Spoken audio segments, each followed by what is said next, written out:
जय माता दी, जय मां कामाख्या। देव राधा ट्रस्ट सत्यवाणी चैनल से आप भविष्य सुन रहे हैं। आज हमने एक रैंडम बेसिस पर एक जन्म पत्रिका अपनी मर्जी से बनाई है। एक मर्जी से एक रैंडम बेसिस पर हमने एक पत्रिका ली है कि जिसका जन्म 13 नवंबर सन 1980 को दोपहर में 1:30 पर लखनऊ के आसपास हुआ हो। चाहे लड़का हो या लड़की हो, आज हम उसका भाग्य बताएंगे। ये कोई इंसिडेंस हो सकता है कि कोई व्यक्ति या कोई स्त्री या कोई पुरुष, कोई बालक इस दिन इस समय पे पैदा हुआ हो और हमारी आवाज उन तक पहुंच सकती हो सकता है वो कभी सर्च करें गूगल के ऊपर या व्हाट्सएप के ऊपर या फिर यूट्यूब के ऊपर, तो वो अपना भाग्य जान सकता है।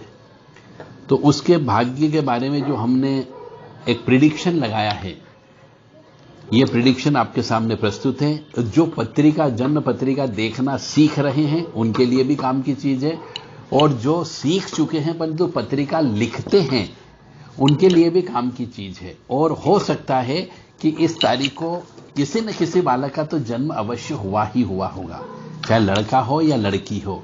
तो उसके भाग्य के बारे में आज हम बताने जा रहे हैं। कुछ उपाय भी उसके अंतर्गत आपको बताएंगे और कोशिश करेंगे कि आपको इस ज्योतिष शास्त्र के रहस्य का ज्ञान प्राप्त हो सके। आप चाहें तो आप भी अपनी ऐसी ही पत्रिका हमसे बनवा सकते हैं और उपाय जान सकते हो। तो चलो चलते हैं मां भगवती के चरणों में अरदास लगाते हुए। आपको अब 13 नवंबर सन 1980 दोपहर में 1:30 पर लखनऊ या लखनऊ के 100 किलोमीटर के दायरे में जिसका भी जन्म हुआ हो, लड़का हो या लड़की हो, उसका हम भाग्य आपके सामने बता रहे हैं। काफी कुछ हद तक वो भाग्य एक जैसा होगा।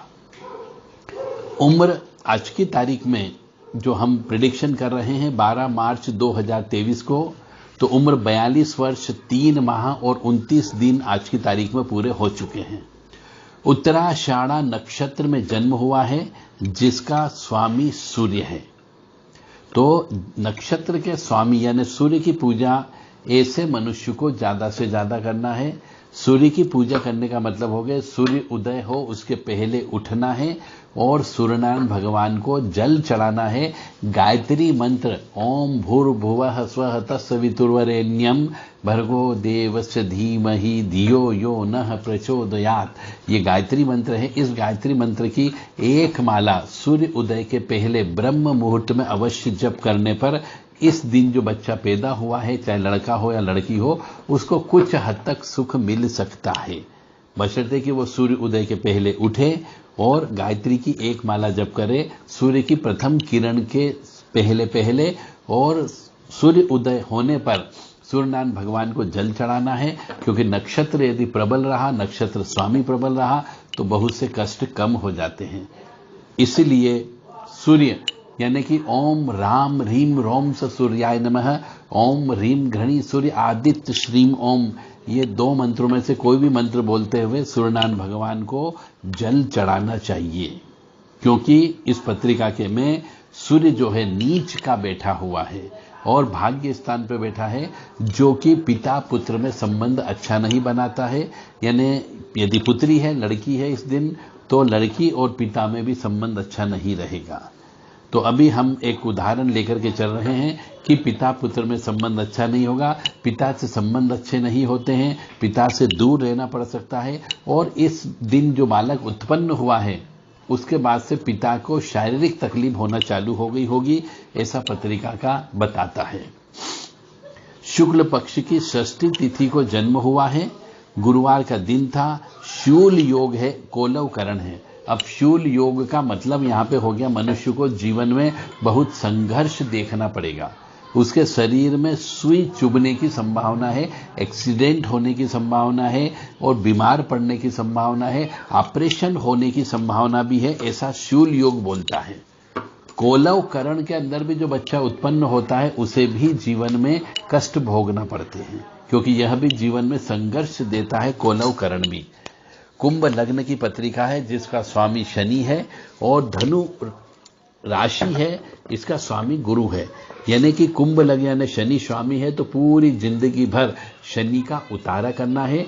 शनिवार के दिन सूर्यास्त के समय पे गोधूली बेला के समय पे उन जो है पीपल के वृक्ष के नीचे सरसों के तेल का चौमुखी दीपक जलाना चाहिए। और चूंकि कुंभ लग्न है उसका स्वामी शनि है और शनि के जो गुरु हैं वह है श्री भोलेनाथ। तो भोलेनाथ की सेवा इस मनुष्य को ज्यादा से ज्यादा करना चाहिए जिसका जन्म 13/11 सन 1980 को दोपहर में 1:30 पर लखनऊ में जिसका जन्म हुआ हो या लखनऊ के 100 किलोमीटर के दायरे में जिसका भी जन्म हुआ है, ये उसका भविष्य बताया जा रहा है। तो धनु राशि है जिसके स्वामी गुरु है। तो राशि स्वामी यानी कि गुरु का मतलब हो गया पीपल का वृक्ष। तो इस मनुष्य को पीपल के वृक्ष की पूजा करना है और यदि हो सके तो एकांत स्थान में शमशान में पीपल का वृक्ष उगाना चाहिए, लगाना चाहिए। जंगल में पीपल के वृक्ष को लगाना चाहिए जिससे कि इनको सुख की प्राप्ति हो सकती है। पीपल की पूजा ज्यादा से ज्यादा करना है। पीपल को कटाना नहीं है। पीपल के चारों तरफ कच्चा सूता बांधना है और पीपल के नीचे जल अवश्य चढ़ाना है। पीपल के नीचे मिट्टी के बर्तन में कच्चा दूध अवश्य रखें और गुरुवार का व्रत उपवास अवश्य करना ही करना पड़ेगा। गुरुवार का और शनिवार का व्रत उपवास इनको रखना ही रखना पड़ेगा तो कुछ हद तक सुख की प्राप्ति हो सकती है।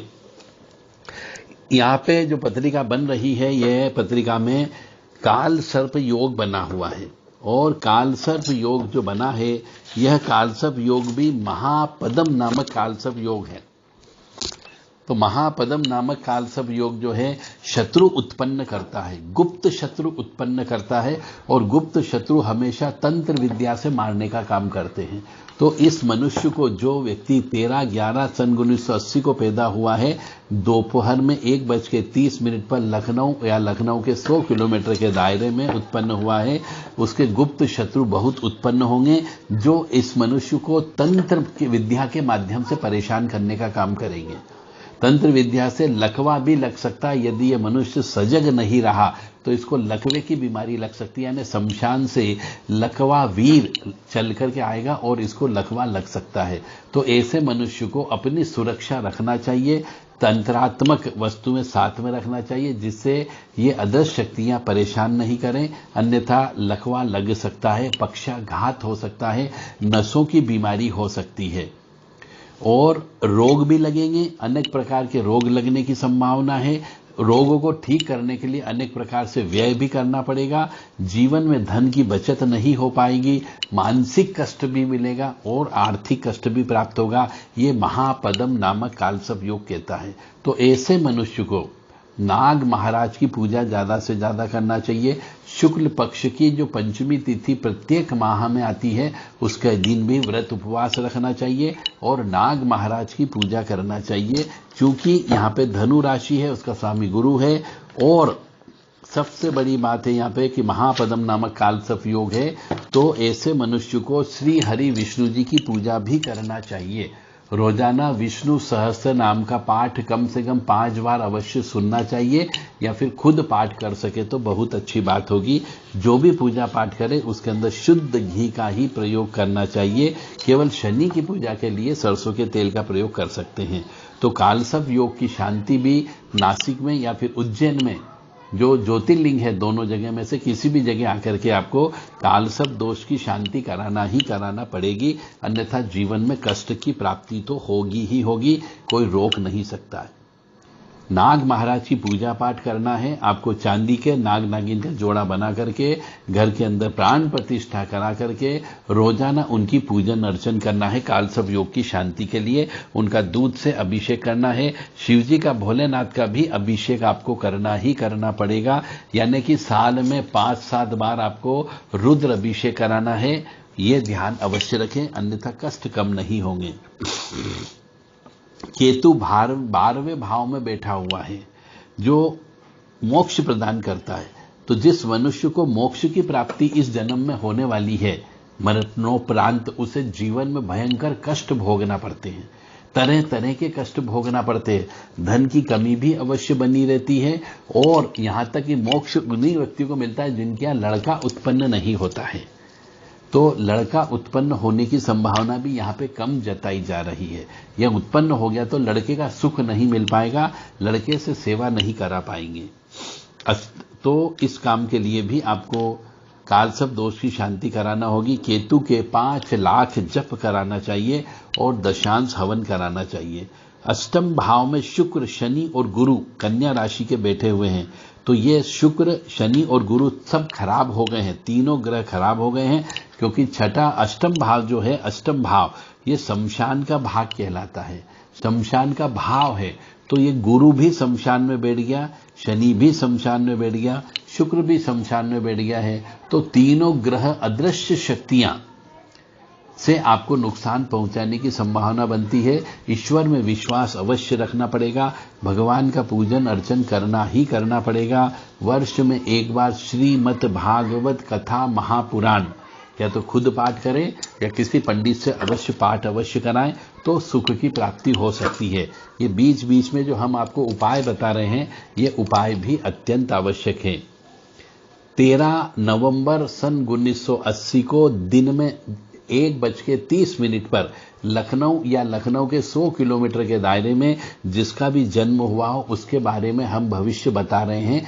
ये भविष्य कम से कम 80% तक सही हम पहुंच रहे हैं। सूर्य नीच राशि का बैठा हुआ है, भाग्य स्थान पर बैठ जाने से भाग्य में कमी होती है। सूर्य नीच राशि का भाग्य स्थान पर बैठ जाता है तो इसका मतलब मान के चले ऐसे मनुष्य का अपने पिता से बिल्कुल भी नहीं पटती है, पिता बीमार रहने लगता है और पिता की धन आवक में भी कमी होने की संभावना होती है, पिता से दूर भी रहना पड़ सकता है और पिता का सुख भी प्राप्त नहीं होता है। पितृदोष लग गया है, नाग दोष लग गया है, प्रेत दोष की उत्पत्ति हो चुकी है। ये 3 दोष तो इसमें पत्रिका में देखने को प्राप्त हो रहे हैं। तो पितृदोष जिसको भी लग जाता है, कालसर्प दोष जिसको भी लग जाता है, नाग दोष जिसको भी लग जाता है, उसके यहाँ वंश वृद्धि नहीं होती है, बच्चे पैदा नहीं होते हैं और पैदा होते हैं तो बच्चे गर्भ में मर जाते हैं और विशेष तौर से लड़का तो उत्पन्न नहीं होता है और होता है लड़का तो वो पिता के सामने उसकी मृत्यु हो जाती है। तो इन दोषों की भी शांति कराना होती है तीर्थ स्थान में जाकर के। और ये तीनों दोष ही पितृदोष, नाग दोष, प्रेत दोष और कालसर्प दोष की शांति उज्जैन में महाकाल महाराज के सामने क्षिप्रा नदी के किनारे ये इनकी शांति की जा सकती है। ऐसे मनुष्य का जीवन नीरस रहेगा। इस मनुष्य को ईश्वर की आराधना करना ही करना पड़ेगी। यदि ईश्वर की आराधना नहीं करेगा तो कष्ट की प्राप्ति ज्यादा होगी। शिव जी का पूजन अधिक करना पड़ेगा तो ही इसको कुछ कष्ट कम हो सकते हैं। राहु, केतु, शनि, गुरु, शुक्र, चंद्र और बुध यानी कि 7 ग्रह, 9 में से 7 ग्रह खराब बैठे हुए हैं जो जीवन में 80% बर्बादी कर रहे हैं। नरकमय जीवन इनका होने की संभावना ज्यादा बनती है। जीवन में सुख क्या होता है यह इनको देखने को नहीं मिलेगा। तंत्र विद्या का प्रभाव बहुत ज्यादा होगा। काली शक्तियों का प्रभाव शरीर पर होने की संभावना बनती है।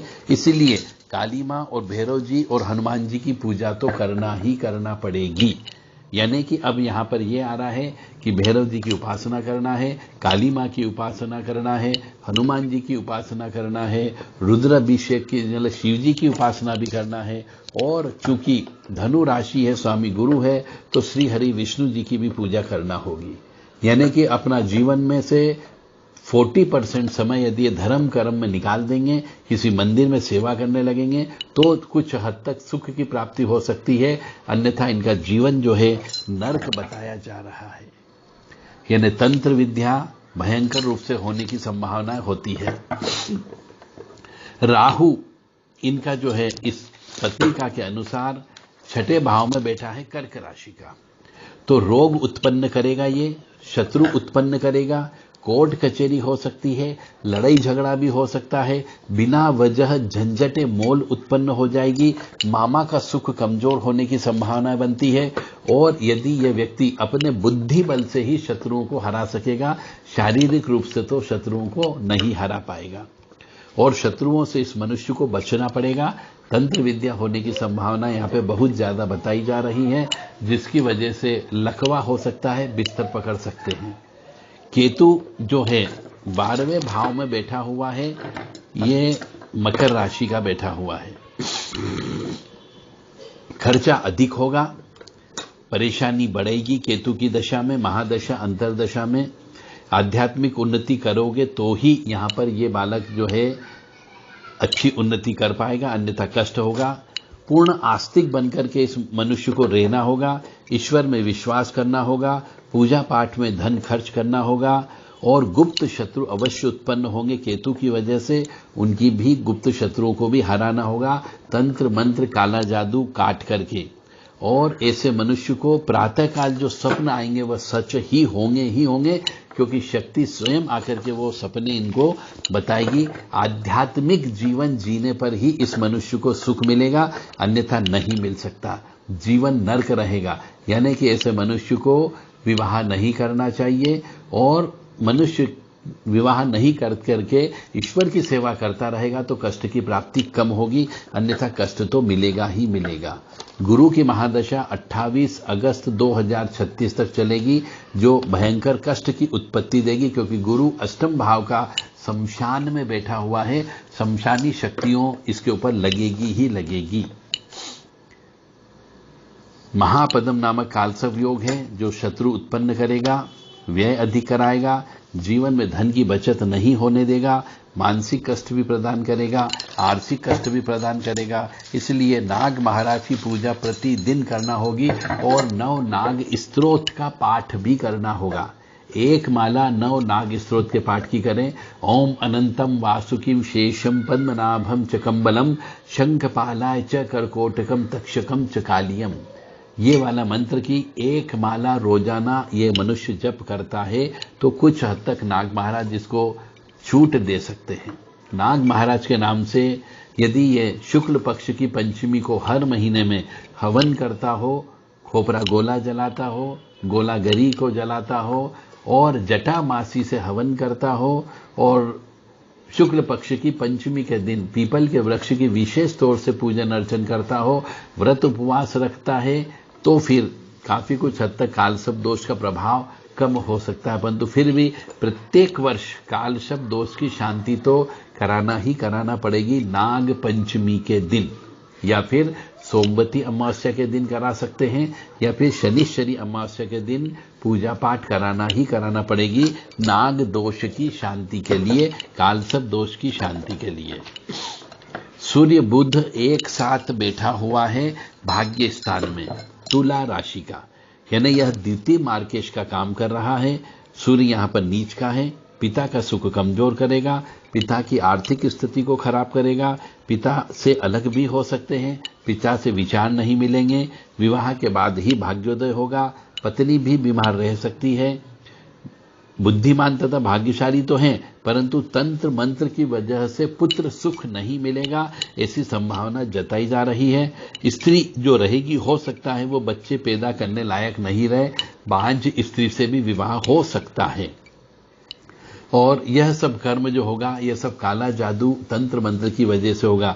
यानी जिसका जन्म 13/11 सन 1980 को दोपहर में 1:30 पर लखनऊ या लखनऊ के 100 किलोमीटर के दायरे में हुआ, इस मनुष्य के ऊपर चाहे लड़का हो या लड़की हो, तंत्र मंत्र काला जादू का प्रभाव बहुत ज्यादा होगा, क्योंकि पिछले जन्म का ये पापी मनुष्य है, पापी आत्मा पैदा हुई है। इस दिन जो भी पैदा हुई है वह सब पापी आत्मा पैदा हुई है।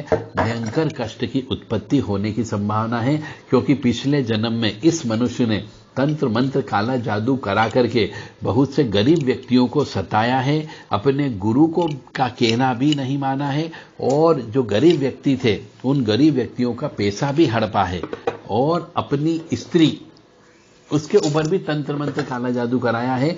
इसलिए ऐसे मनुष्य को स्त्री सुख भी कम मिलने की संभावना यहां पे जताई जा रही है। चंद्रमा जो है धनु राशि का बैठा हुआ है एकादश भाव में, जो परम पापी और अशुभ है। षड़ा अष्टक योग बन रहा है। षड़ा अष्टक योग का मतलब है चंद्रमा जहां पर बैठा है वहां से चंद्र की जो राशि है यानी कर्क राशि वो छठे भाव में बैठी हुई है, इसलिए इसको अष्टम बोला जा रहा है, इसलिए षडाष्टक योग है। तो जिसका भी षडाष्टक योग बनता है उस मनुष्य को जीवन में कष्ट भोगना पड़ता है। तंत्र मंत्र यंत्र काला जादू का प्रभाव इसके ऊपर होने की संभावना है और यह व्यक्ति इसका जानकार भी बन सकता है। यदि कोई अच्छा गुरु मिल गया तो ये सब काली शक्तियां इसका साथ भी दे सकती है नुकसान करने के बजाय। यानी ऐसे मनुष्य को जिसका जन्म 13/11/80 को हुआ है, दोपहर 1:30 पर लखनऊ या लखनऊ के आसपास जो पत्रिका बनी वह कालसर्प दोष से युक्त वाली बनी है। गुरु शनि और शुक्र जो है अष्टम भाव का बैठा है, यह सब काली शक्तियों की ओर इशारा कर रहा है। तो यह मनुष्य यदि तंत्र मंत्र की शिक्षा ले ले, कहीं से दीक्षा ले ले और थोड़ा बहुत जप तप कर ले तो ये सब शक्तियां जागृत हो सकती है। यानी यह मनुष्य शमशान को जगा सकता है, मुर्दे को जगा सकता है, आत्मा को पकड़ सकता है और किसी के ऊपर होने वाली तंत्र विद्या को भी काट सकता है। यह क्षमता इस व्यक्ति में है, बशर्ते कि यह किसी सही गुरु की तलाश में जाए और सही गुरु इसको मिल जाए जो इसको तांत्रिक बनने के में सहयोग प्रदान कर दे, क्योंकि इसमें यह गुण है और योग्यता भी है। कन्या संतान अधिक होने की संभावना है, वंश वृद्धि की संभावना बहुत कम है, यानी कि पुत्र सुख बहुत कमजोर है। धन की कमी नहीं होगी, चंद्रमा धन की कमी नहीं होने देगा, परंतु तंत्र मंत्र से परेशान होगा ही होगा। यानी कि काली शक्तियां, शमशान की शक्तियों से इसका हाथ होगा ही होगा। मंगल ग्रह जो है वह 10वें भाव में बैठा हुआ है, जो तृतीय मार्केश का कार्य कर रहा है, परंतु सभी प्रकार के सुख प्रदान कर रहा है। यह राज्येश है, इसलिए पुत्र सुख भी दे सकता है यदि मंगल की दशा में पुत्र सुख के लिए प्रयास करेंगे तो, परंतु संभावना कम है। तो इसके लिए भी इनको पूजा पाठ करना होगी, तभी पुत्र सुख मिल सकता है, पर वो भी थोड़े दिन के लिए मिल पाएगा। हरिवंश पुराण का पाठ करना होगा, श्रीमद् भागवत कथा महापुराण कराना होगी, तो पुत्र सुख आगे तक मिल सकता है। अन्यथा पुत्र की मृत्यु होने की संभावना ज्यादा जताई जा रही है। पत्नी अच्छी नहीं होगी, स्वभाव से जो इनकी धर्म पत्नी मिलेगी यदि पुरुष है तो वह स्वभाव से क्रोधी होगी, वह क्रूर रहने की संभावना है। यानी पत्नी का सुख भी अच्छा नहीं मिलेगा, पत्नी का क्रोध को झेलना पड़ेगा, यानी जीवन नरक के समान होने की संभावना बनती है। क्योंकि पिछले जन्म के अनुसार शुक्र जो है अष्टम भाव में बैठ गया, यानी पत्नी जो है शमशान में जाके बैठ जाती है, तो ऐसी पत्नी मनुष्य को सुख नहीं देती है। अष्टम भाव को हम शमशान का भाव कहते हैं। शनि यानी कि कष्ट देने वाला ग्रह यदि शमशान में बैठ जाए तो मनुष्य का जीवन नीरस हो जाता है। यह मनुष्य सन्यासी बन सकता है, घर परिवार छोड़ करके तपस्या के लिए भी जा सकता है और शमशान में भी जा सकता है। गुरु जो है यह भी गुरु बहुत खराब है। अष्टम भाव का गुरु बैठा हुआ है, यह मुख्य मार्केश के रूप में बैठा हुआ है, यानी कि मृत्यु तुल्य कष्ट प्रदान करेगा। यानी कि गुरु शनि और शुक्र की दशा महादशा अंतरदर दशा में इस मनुष्य को महामृत्युंजय के जप करना ही करना पड़ेंगे या फिर जप कराना पड़ेंगे, अन्यथा भयंकर कष्ट की उत्पत्ति होगी। यानी पूरी पत्रिका ही एक तरीके से कष्टमय पत्रिका है, परंतु ऐसे मनुष्य भी पैदा होते हैं क्योंकि पापी मनुष्य होते हैं। उन्हें इस जन्म में जैसी खेती बो करके आए हैं वैसे खेत काटना पड़ते हैं।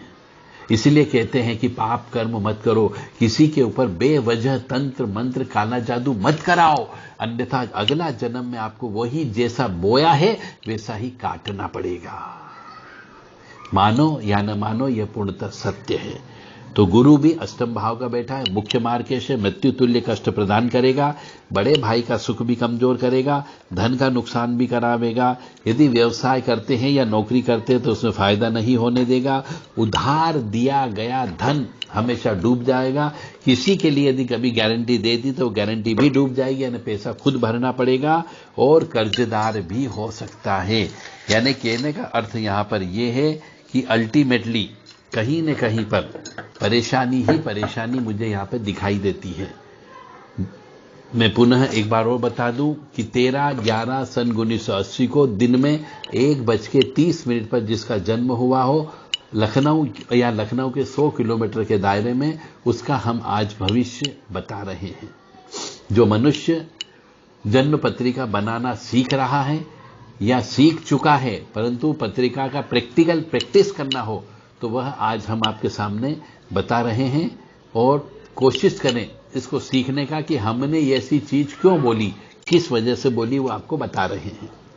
तो गुरु के साथ शुक्र अष्टम भाव में सुख में कमी करता है, भाग्य साथ नहीं देगा।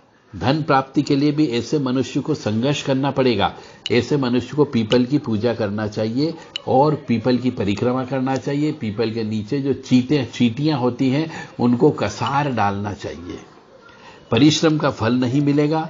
गुरु शुक्र शनि शमशान के स्थान पर बैठे हैं। यह तीनों जीवन को बर्बाद कर देंगे, अच्छा फल प्रदान नहीं करेंगे। इनकी शांति कराना होगी, यानी तीनों ग्रह के 1.25 लाख तांत्रिक मंत्रों से जप करा के दशांश हवन कराना अत्यंत आवश्यक है।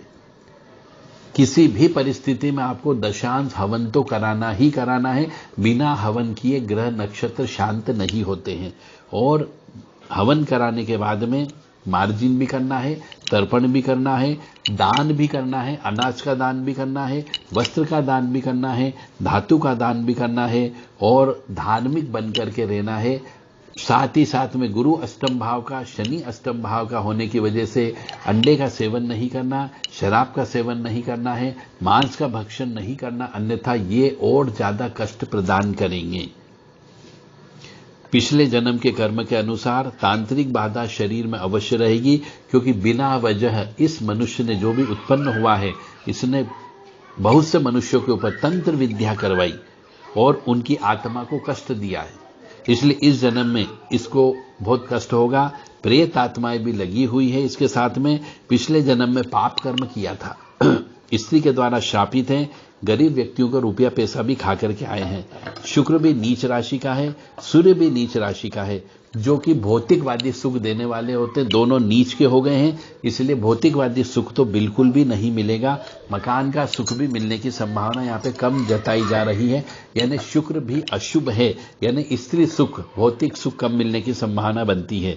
लकवा की बीमारी लग सकती है, यानी शमशान से लकवा वीर नामक शक्ति जो होती है वह इनके ऊपर छोड़ी जा सकती है, जिसकी वजह से पक्षाघात हो सकता है।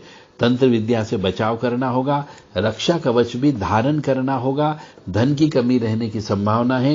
यदि किसी मनुष्य की ये तारीख हो 13/11/80 दोपहर को 1:30 पर लखनऊ या लखनऊ के आसपास, ऐसे मनुष्य की रक्षा के लिए यदि कोई रक्षा कवच चाहिए तो देव राधा ट्रस्ट से संपर्क कर सकते हैं। उसे तंत्रात्मक बहुत सारी चीजें दी जा सकती है, जिससे कि उसके शरीर की, आत्मा की, तांत्रिक चीजों से, इन काली शक्तियों से बचत हो सकती है। शनि की दशा, महादशा, अंतर्दश दशा में अनेक रोग उत्पन्न होंगे, जिसको लेकर के उतारा हर माह करना होगा। यानी शनि का उतारा हर माह करे और तंत्रात्मक उतारा भी हर माह करे, अन्यथा मनुष्य के जीवन में शरीर जो है बीमारियों का घर बनकर के रह जाएगा। संतान की चिंता भी रहेगी। शनि बिना कारण झगड़े झंझट में फंसाने की संभावना है, कोर्ट कचहरी होने की भी संभावना है और स्वास्थ्य भी खराब रहने की संभावना यहाँ पर बनती है। तो इस प्रकार से नट शल में यह रिजल्ट निकल करके आता है कि मनुष्य के जीवन में कष्ट ही कष्ट रहने की संभावना ज्यादा है। जिसका जन्म 13/11 सन 1980 को 1:30 पर दोपहर को लखनऊ के आसपास 100 किलोमीटर के दायरे में जन्म हुआ हो, ज्योतिष सीखने वाले इसकी पत्रिका अवश्य बनाएं और उसके हिसाब से आप खुद प्रिडिक्शन करें और फिर देखें कि क्या आपने जो प्रिडिक्शन किया है ये कहां तक सही साबित होता है। कुंभ लग्न की पत्रिका है, तो कुंभ लग्न के स्वामी शनि हैं। कुंभ लग्न के मनुष्य को हीरा रत्न पहनना चाहिए अपनी लग्न की शुभता को बढ़ाने के लिए। हीरा रत्न इस लग्न के व्यक्तियों के लिए शुभ और कल्याण करने वाला होता है। रत्न शास्त्र कहता है कि इस रत्न के साथ नीलम और हीरा रत्न एक साथ पहनने चाहिए। दोनों रत्नों को एक साथ पहनने से रत्न से प्राप्त होने वाले शुभ प्रभाव में बढ़ोतरी हो सकती है। कुंभ लग्न के मनुष्य की अवधूत बनने की संभावना बहुत ज्यादा होती है, यानी कि विवाह ही नहीं हो, और या तो हो तो वह विवाह सफल नहीं होता है। वह ईश्वर का भजन भी बहुत करना चाहिए ऐसे कुंभ लगने वाले मनुष्य को। तो जो खराब स्थान है जन्म पत्रिका के अनुसार, जिसको 6, 8, 12 भाव कहा जाता है, वह चंद्र, बुध और शनि है। ये अच्छा फल प्रदान नहीं करेंगे। गुरु, चंद्र, मंगल, सूर्य यह अशुभ योग बताते हैं। मंगल व सूर्य जो है क्रूर ग्रह है। गुरु, सूर्य, मंगल की दशा महादशा में मृत्युंजय के जप कराना ही कराना है। यह मार्केश का फल प्रदान करेंगे। और गुरु, मंगल व चंद्र जो है पाप फल देने वाले ग्रह हैं, इनकी भी शांति करना होगी मनुष्य को। नीलम रत्न धारण किया जा सकता है। शनि देव की पूजा प्रत्येक शनिवार को करना ही करना पड़ेगा। 8 अंक जो है आपका शनि का कहलाता है। मिथुन व कन्या लग्न वालों से साझेदारी बिल्कुल भी नहीं करना है, इस बात का ध्यान रखें। मिथुन व कन्या लग्न वालों से विवाह भी नहीं करना है। अवधूत, योगी, साधक, तपस्वी, सत्य खोजी आप बन सकते हैं और जीवन में एक बड़ा झटका अवश्य लगेगा। भौतिकवादी भोगने की जो आपकी इच्छा है, वह इच्छा इस बड़ा झटका लगने से आपकी इच्छाएं समाप्त हो जाएगी और आप मोक्ष और मुक्ति के मार्ग पर चलने पर लग जाएंगे। आपको माणिक रत्न, मोती, मूंगा यह धारण बिल्कुल भी नहीं करना चाहिए। यानी कुंभ लग्न वालों के लिए ध्यान रखें कि माणिक रत्न, मोती रत्न, मूंगा रत्न बिल्कुल भी धारण नहीं करना चाहिए। पन्ना, हीरा, नीलम रत्न धारण कर सकते हैं, यह ही करें। विपरीत को बिल्कुल भी धारण नहीं करना चाहिए, क्योंकि यह फिर कष्ट प्रदान करता है। अनुकूल देवता जो है शनि देव हैं और शनि देव के गुरु जो हैं शिव हैं। तो शिव की और शनि देव की पूजा पाठ ज्यादा से ज्यादा आपको करना चाहिए, ताकि आपके जीवन में कष्ट की प्राप्ति कम हो सके।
जय श्री राम।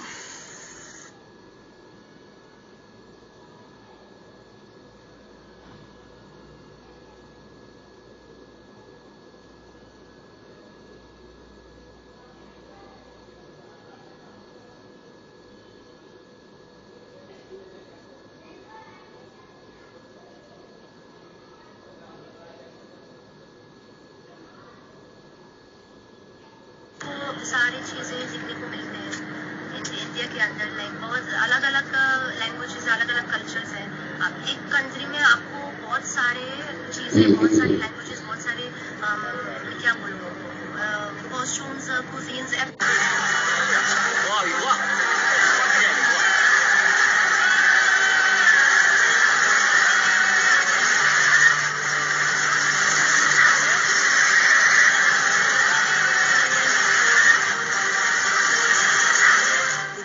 खड़े कर देने वाली वीडियो सोशल मीडिया उत्ते काफी वायरल हो रही है, जिस विच साफ तौर पे देखा जा सकता है कि किस तरह कुदरत की करोपी बंदियां उत्ते वरी। कोले की खदान नेड़े खड़े लोगों उत्ते वरी इस करोपी कारण 6 लोगों की मौत हो गई, जदों कि 47 लोगों के लापता होने बारे दस्सिया जा रहा है। यह सारा वाकया उत्थे किसी वालों कैमरे विच कैद कर लिया गया, जो कि हुण सोशल मीडिया उत्ते वायरल हो रही है।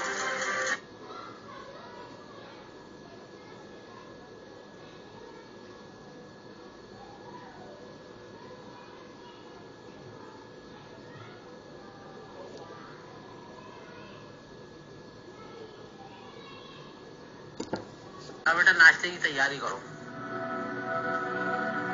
हमारा बेटा आपकी बेटी को पसंद करता है और आपकी बेटी भी हमारे बेटे को पसंद करती है। हम आपसे इन दोनों के रिश्ते की बात करने आए हैं। देखो बहन, मैं आपकी बहुत इज्जत करता हूँ और आपके लड़के में कोई बुराई भी नहीं है। आप जानती हैं हम लोगों की बिरादरी अलग अलग है और मैं गैर बिरादरी में अपनी बेटी की शादी नहीं कर सकता। अब इन बच्चों की खुशी के बारे में तो सोचिए। मैं बच्चों के खातिर अपने खानदान की जिल्लत नहीं उठा सकता। चलो माँ।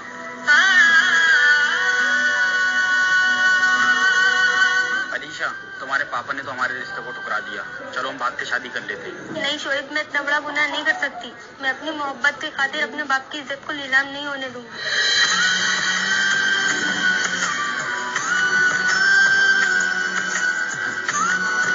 बेटा, तुझे मेरी इज्जत की इतनी परवाह है, तू फिक्र मत कर, मैं तेरी शादी शोएब से कराऊंगा। बेटा नाश्ते की तैयारी करो। हमारा बेटा आपकी बेटी को पसंद करता है और आपकी बेटी भी हमारे बेटे को पसंद करती है। हम आपसे इन दोनों की रिश्ते की बात करने आए हैं। देखो बहन, मैं आपकी बहुत इज्जत करता हूँ और आपके लड़के में कोई बुराई भी नहीं है। आप जानती हैं हम लोगों की बिरादरी अलग अलग है और मैं गैर बिरादरी में अपनी बेटी की शादी नहीं कर सकता। अब इन बच्चों की खुशी के बारे में तो सोचिए। मैं बच्चों के खातिर अपने खानदान की जिल्लत नहीं उठा सकता। चलो माँ।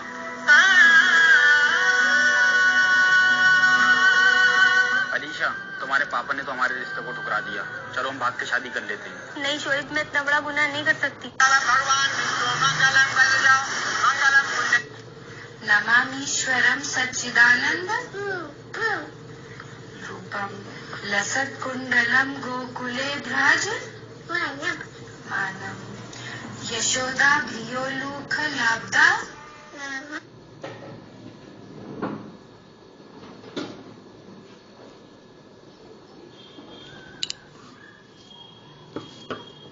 JAAIPUR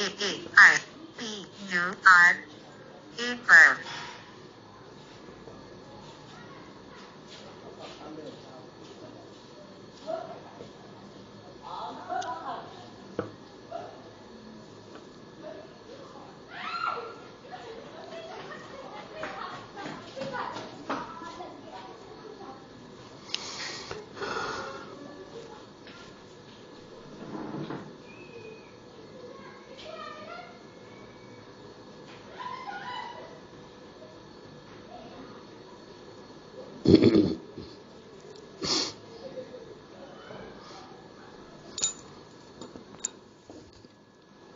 इस पत्रिका में महापदम नामक कालसर्प दोष भी है।